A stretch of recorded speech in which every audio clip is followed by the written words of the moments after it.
Enkayana zitudde buto ku ttaka eririko omuzikiti gw'Abayisiraamu Naggulu wano mu Kampala, ekiwaliriza n'alasisi wa Kampala okuyita olukiiko lw'amangu. Gye biggweeredde ng'alasisi asazeewo nnamwandu akaanira ekibanja ku ttaka ly'omuzikiti amulese akolerewo n'agobawo ssentebe. Engumi enyose ng'alasisi wa Kampala Amina Lukanga agenze ku kyalo kiwalimu Naggulu mu Kampala okugonjoola ensonga z'ettaka eriko omuzikiti ogutwalibwa ab'ekibiina kya Musbahideen. Alasisi Lukanga abadde ayisa olukiiko wakati w'abasiraamu abavunaanyizibwa ku muzikiti guno, aba Isbat University ne famire y'omugenzi Twaha Kavuma. Alasisi nga tanatuuka ab'omuzikiti nga bakulembeddwa mu Haji Ahmed Matovu, ate nga ssentebe w'ekyalo kino batulaze ekyapa omuzikiti gwe gutudde ku poloti 5 e Naggulu. Era n'ategeeza nti abakayina ettaka lino bonna beenoonyeza byabwe.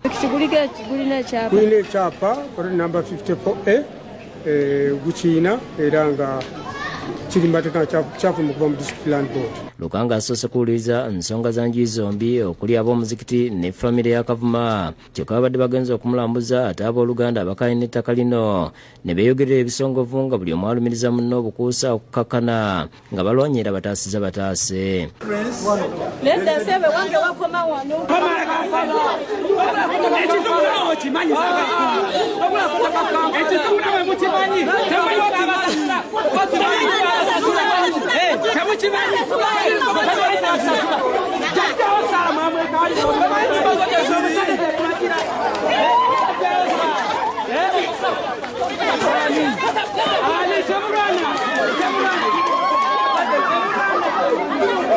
Olukiiko luno lwetabiddwamu ne DPC wa Kira Road Geoffrey Sabuyungo ng'ono olw'akavuyo ayisa abasirikale abalala okunyweza obukuumi.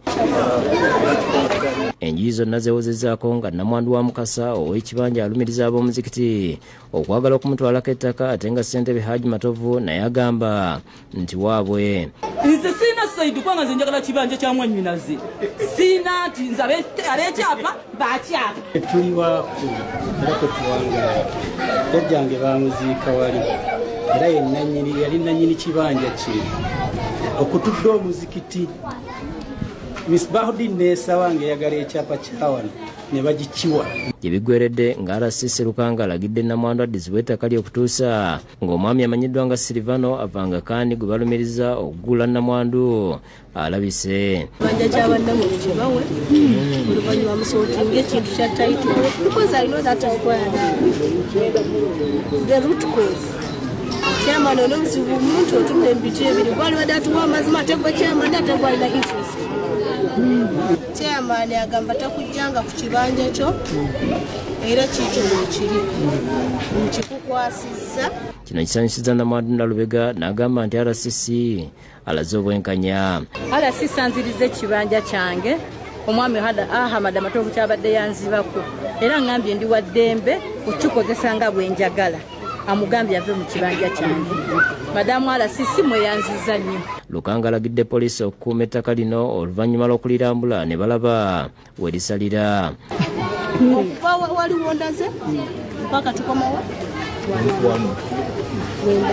we bandaze why I have seen with my eyes we batandaze timwewaayo.